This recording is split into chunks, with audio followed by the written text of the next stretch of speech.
Welcome back, Devils fans. It is your host, Ace, here on Running with the Devils, where we are talking New Jersey Devils hockey all year long. Please hit that subscribe button, smash the like, share with a friend. Thank you very much. Please bear with me as my voice is gone from yelling at kids, yelling at people on the internet, so I'm trying to battle through it. I got my cough drops here, and we have just wrapped up, or so it seems we have wrapped up day one of free agency, July 1. A day I clear the calendar for every year and sit back and keep refreshing all of the Twitter feeds of the usuals, Frank Saravelli and Elliot Friedman, the Devils, have the NHL Network on, and just waiting for something to happen. Waiting for something to be happy about. And your New Jersey Devils went into free agency looking to improve their team. As we all know, there were plenty of holes that we would have liked to see filled. Now, the day was fairly interesting, not nearly as eventful as many of you would have liked. I'll get to that throughout this video. But the day starts off fairly early, right before, a little bit before the 12 o'clock official free agency beginning, 12 p.m. Some unexpected news comes out. The New Jersey Devils have re-signed Jake Allen for 5 years at a cap hit of $1.8 million. Be still my heart. What an epic move. Now, I will be the first to say, I did not want Jake Allen to come back purely from a financial standpoint because there was rumors a few days ago that Jake Allen was going to get a $5 million or so deal for 2 years. Love Jake Allen. Appreciate what he did. He was one of the best backups in the league last year. We likely would not have made the playoffs without him. He stood in there tall. He was huge for the Devils when Jacob Markstrom went down, and I don't think they make the playoffs without the play of Jake Allen when Markey went down last season. Now, at $5 million, those were the things being thrown out there. At $5 million a year, I thought that would have been gross negligence by the Devils to pay him anywhere near that because, as you all know, we couldn't score goals last season. No, we could not. And we had so many pressing needs up front that I felt it would be grossly irresponsible and that every penny the Devils could get in cap space had to go towards improving the forwards. Now, with that being said, got to give it to Fitz. A lot of you down on Fitz. You guys know how I feel about Fitz. It is what it is. But this was a masterclass move. I did not see this one coming. I did not think there would be any sort of possibility where we would see a deal that was structured like this. And out of nowhere, it's announced Jake Allen is re-signed at 1.8 for 5 years. And once again, what a move by Fitz. What a team-friendly, good guy thing to do on Jake Allen's part. He obviously could have chased the bag and signed with Edmonton or one of the many other teams I'm sure that were throwing money at him. And he may have been able to get like a $4.5 or $5 million deal, maybe even a little more times 3.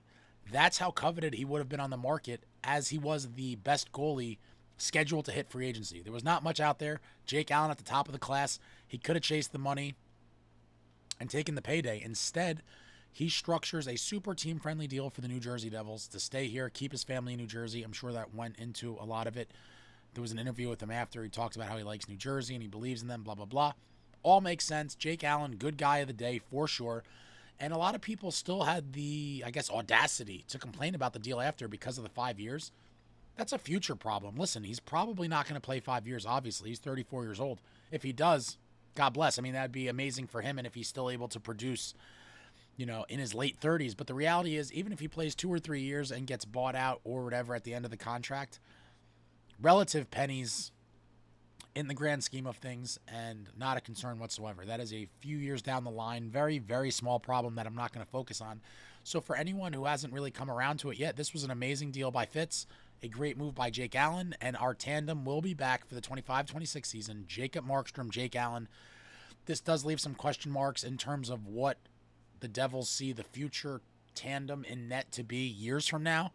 I did say a couple days ago I would have liked to see Nico Daws given the chance in the backup role this season to kind of groom him potentially to be the next starter for the Devils or the next backup, depending on how the timing falls, or if the Devils extend Markstrom at some point, which seems like that might be a possibility. And so I did like the potential kind of transition plan with Dawes involved, but in the end, the team did not trust in him as much as they trust in Jake Allen, obviously, and they decided to go with Allen at $1.8 million, absolute steal. And Markey and Allen are back. I guess there is no kind of succession plan or transition plan for the future of goal. They just know that at some point, Big Mike Yegorov of Boston University is going to be the next franchise goalie. Mark my words, guys. If you haven't seen him, there's a couple of videos on my channel and some shorts. Check it out. I saw Big Mike in person playing a game for BU. I've seen him on TV a bunch of times. Exciting player, and he's the prospect that I'm the most excited about in the franchise, period, across all positions. Big Mike Yegorov, the next guy in net. But it is what it is. We'll worry about the future tandems down the line when we get there. But for now, this team should be in win-now mode. Markey and Allen running it back. Love to see it. Never saw that deal coming. Great job by Fitz. And then, I don't know, I'm fuzzy on the time. How many hours later? But I think, a couple hours later at least, we see that Connor Brown of the Edmonton Oilers, come on down, signs a 4-year deal with the Devils at $3 million a year for $12 million total. Great depth bottom six signing. Obviously, as we've talked about, we all know the bottom six needed a total reconstruction as they were pretty much non-existent last season, at least in terms of production. We couldn't get goals from the bottom six. In some nights when the top six kind of went cold, the bottom six was nowhere to be found. Recipe for disaster. Cannot happen again. Got to fix that bottom six. Connor Brown was the first kind of step in that direction, signing at $3 million a year for 4 years. We look at Connor Brown's career stats: 601 regular season games played, 107 goals, 151 assists for 258 points, a little over 0.4 points a game. Not too shabby. Last season with the Oilers, in 82 games, he had 13 goals and 17 assists for 30 points. And guys, I know a lot of people weren't that excited about this, and I'm not super excited about it, but in the end, this is an improvement in the bottom six. If you look at the Devils from last season, the only guy in the bottom six that had over 30 points was Stefan Nason with 41, and he obviously saw a lot of power play time early on in the season. He did see some top 6 minutes here and there, and so Connor Brown, by production from last season, assuming he could produce near that level this year, would be great to see. 30 points, definitely an improvement in the bottom six. $3 million times 4 years. I mean, we're in the new cap era, guys. You saw some of the deals being handed out. Some people were shocked with some of the signings. Guys are getting paid. The cap is up. It's going to continue to go up. And we're not living in the old cap world anymore. The money is going to get silly. And so, Connor Brown, first piece for the bottom six. We take a look at his career playoff stats. In 59 career playoff games, he has 8 goals, 12 assists for 20 points. It's about a third of a point per game. Not insanely good, but it's something. It's some production. 1 point every 3 games. This past season that just ended, 24-25 with the Oilers, 20 games played, 5 goals, 4 assists, 9 points, right at that 0.45 points per game. And hopefully Connor Brown can bring something to this bottom six. Like we've talked about, the bar was pretty low, unfortunately, for a majority of the season and the playoffs. If you looked at the lineup and you were being honest with yourself, you would say that there are at least a couple of guys that are more AHL players than NHL players in our lineup on a night-to-night basis. You cannot have that. That is a recipe for disaster. It showed last season, or this past season, whatever you want to call it, and we could not continue. Connor Brown, like the move, kind of exactly what I was expecting. As I've said all along to some of you, I tried to manage your expectations. Again, a lot of you looking for that big flashy name player. And listen, I'm right with you. I would love to see it happen too, but I did not expect it. I did believe for a while now the summer was going to consist of a Luke Hughes extension, which we're still waiting on. He was sent his qualifying offer, but who knows when this is going to get wrapped up. And some bottom six kind of renovation. Connor Brown is a first step in that renovation. And then a few hours after that, as we all waited and hoped for something else to come down the line, a few hours later, we see Evgenii Dadonov of the Dallas Stars signed to the New Jersey Devils for a 1-year deal with a base salary of $1 million, and they did report it did have bonuses. Now, we have no idea what the bonuses are. They have not made that public yet. It's probably based on games played. Maybe there's some playoff success things tied into it. So we don't know. The base of $1 million is nice. I am very curious to see when it all is said and done and is publicized what the bonuses are and how much more he could earn. I would have to imagine he would be able to make up to maybe $3 or $4 million based on the bonuses. Again, games played, maybe points, team playoff success. I don't know. We'll see. Or maybe, rounds the Devils get to. I don't know. We'll find out when that's all publicized. But as of now, all we know, $1 million base with bonuses. We take a look at Dadonov's career stats: 617 games played, 163 goals, 198 assists, 361 points, over a .5 points per game player. And last season with the Stars, 80 games played, he had 20 and 20. 20 goals, 20 assists, 40 points, exactly .5 points a game, 1 point every 2 games. And again, another guy that on the surface, you look at and you say, that's another good bottom 6 addition. I do have a slight worry. I'll get to that worry in a minute. We look at Dadonov's playoff stats. 55 games played in the playoffs, 8 goals, 14 assists for 22 points. Right on .4 points per game. Not too bad for a depth guy either. 1-year deal. Like the move. I don't love, you can't, it's hard for me to fall in love with the depth move, right? Unless it's like a game-changing type of bottom 6 guy. There's not many of them in the league, but there are some guys that in the bottom 6 you're like, ooh, that's something to really get fired up about. Obviously, connorbrown, Dadonov, not that, but they are improvements for this team. You can't say that they're not improvements. Now, I do think another kind of side benefit of Dadonov is that he obviously is Russian. The Devils don't have any other Russians on the roster. And Gritsuk, one of our most promising prospects, is looking to make his NHL debut this season. He will be in camp. I do believe he will be on the opening night roster. Probably starting off in the bottom 6 with a chance to steal some minutes in the top 6 depending on how he plays and how other guys play.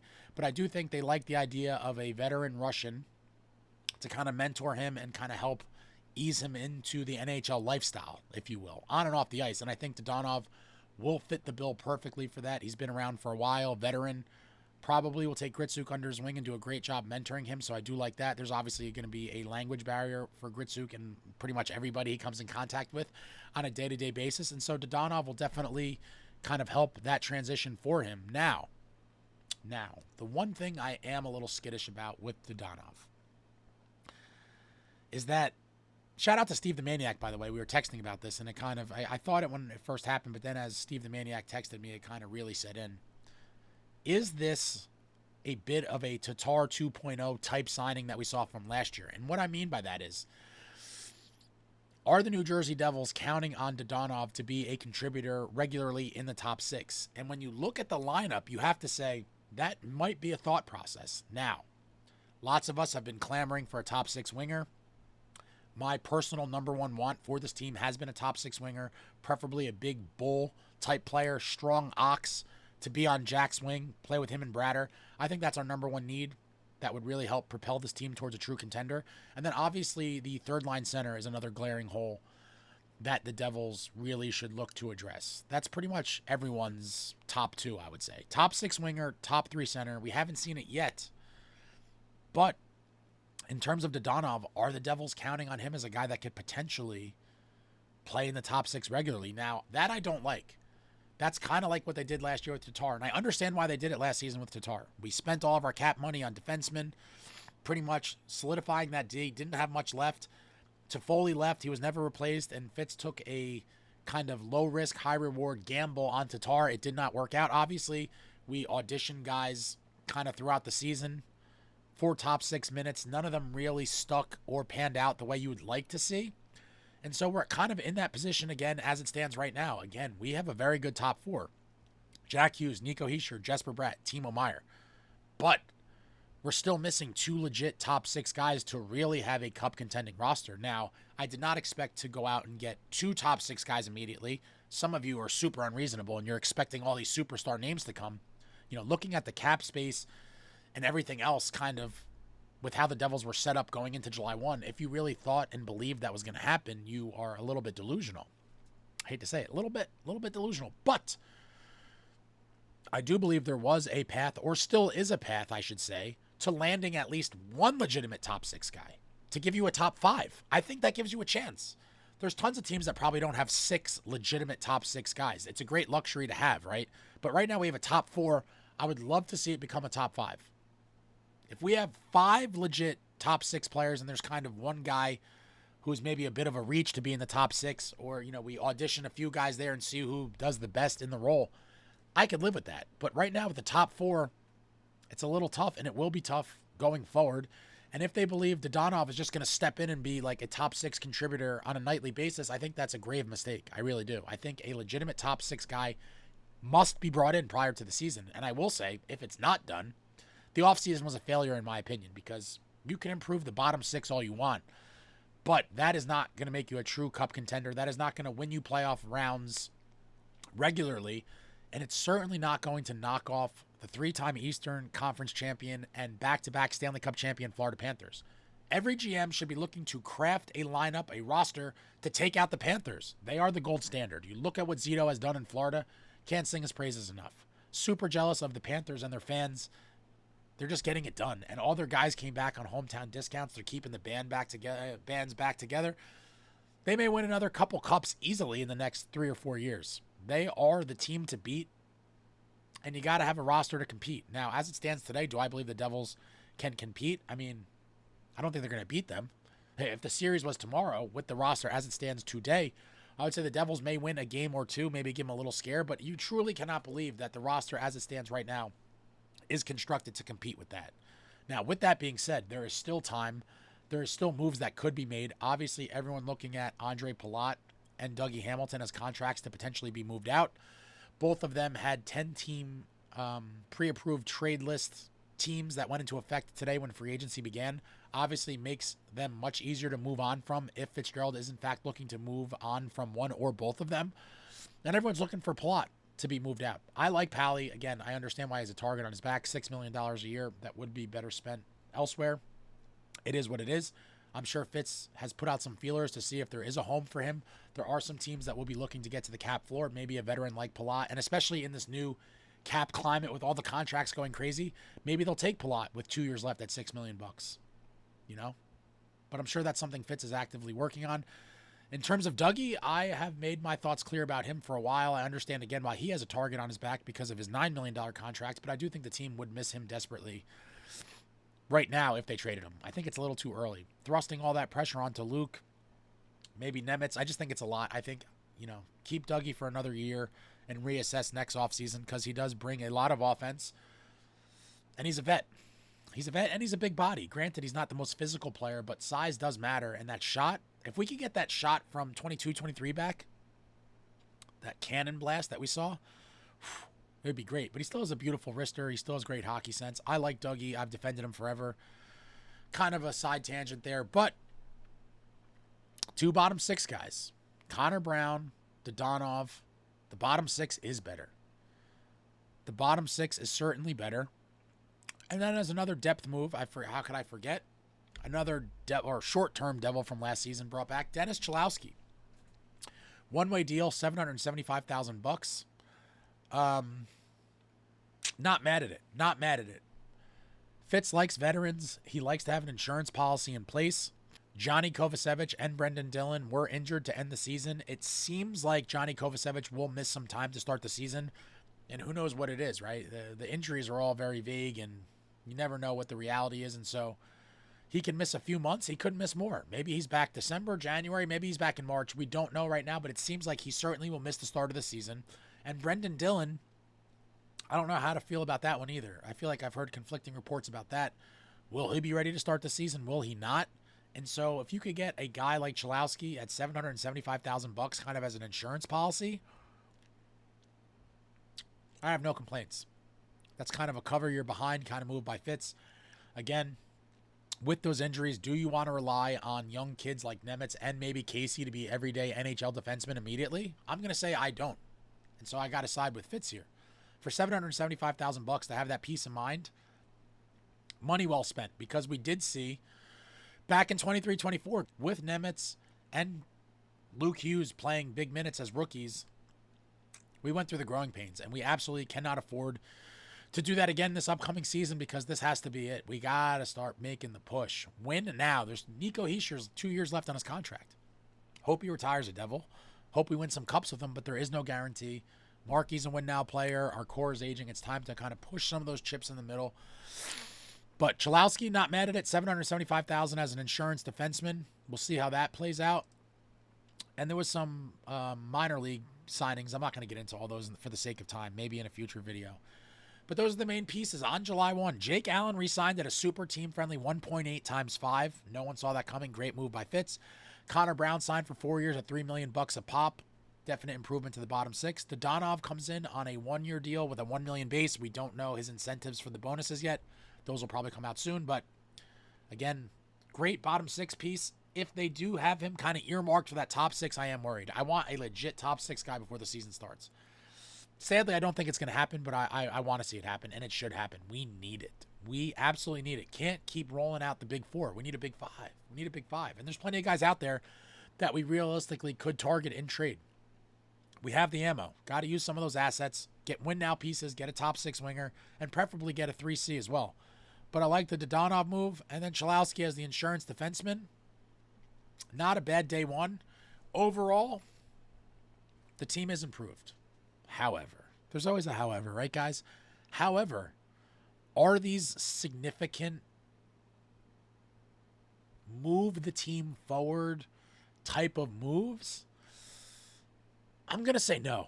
I hate to be that guy, but I have to be somewhat realistic. Getting guys like Brown and Dadonov, they do make the team better. Listen, there's no way to dispute that. The team is better on paper, right? The bar was very low. Let's be real. You look at the roster from last season, the forwards specifically, left a lot to be desired, and almost any name that any of you have thrown out over the past few months would signify an improvement because the bar is on the ground. It didn't take much to improve. Almost anyone is an improvement. We had AHL guys playing regularly. So yes, the team did improve. Now, did they improve enough? I'm going to say definitively not. Not. Once again, you cannot ignore the biggest needs of this team, and they are a top six winger and a third line center. That is the fact. And so, yes, I do like the upgrades to the bottom six. And again, Dadonov definitely should be in the bottom six. And they're probably going to trot him out in the top six at some point, maybe even to start the season. And that's a stretch. Definitely a stretch. But it's a baby step in the right direction. Now, I think they need to do a lot more, obviously. I will not be happy with this as our offseason, and I would actually go a step further and call it a massive fail, if that's what the offseason consists of. If we see no other moves, then I will definitively say this offseason was one epic failure. There's no other way to put it. That's what it would be. But there's still time. There's still moves to be made. Maybe Palat and/or Dougie are moved. Their contracts shipped out. Free up some cap space to target other guys. You never know. Is Fitzy trying to get active in the trade market? But baby step in the right direction. I still want to see a lot more. And if we're being honest, this did not push the Devils into that next category of a true cup contender because it just wasn't that. Let's be real. It wasn't. It wasn't. Improvements, yes, but not the glaring improvements that we need. Top six winger, third line center. Got to get them. Must have them before the season starts. Now, will it happen? I don't know. My guess is as good as yours. Part of me thinks no. Part of me thinks no, and we're kind of do some patchwork, maybe play guys out of position, and, maybe Mercer goes back to center, and, there's all these possibilities. And it would be very disappointing. But I'm hoping for the best. We'll see. This is only after day one of free agency. Like I said, there still is time. Lots of things could develop. You never know. But I'm hoping for way more, and we need way more. Wow. I'm very tired. Very tired. Lost the voice. Shout out to everybody that came for the new record length live. I was on live for like 9 hours or something. Completely ridiculous. Completely ridiculous. But appreciate all of you that stopped by, or some of you that were on there for the majority of it. You guys are sick individuals. But shout out to everybody that came through for that. And I'll be back soon, obviously, talking New Jersey Devils hockey with all of you. Let me know in the comments what you think about the day one of free agency with bringing back Allen on that super slick deal. Cholowski coming back as insurance, Connorbrown, Dadonov. Do you think they're going to try to force Dadonov into the top six? I think they are. Don't like that at all. Like him for the bottom six. Don't like him for the top six. And anything else that could be looming out there in the ether, including the Quinn Hughes thing. That we haven't really heard anything about that. Is that still a thing? Are they trying to get that done behind the scenes? We don't know. But we'll have answers in time. Maybe he has to wait till free agency in 2 years. But I said a lot in this video. Let me know about any of this in the comments. Love talking to all of you. Anything, everything New Jersey Devils hockey, throw it out there in the comments. I'll be back soon. Tons of things in the works. Thank you all for watching. I love you all. Like, comment, subscribe, and all that jazz. Until next time, friends, let's go.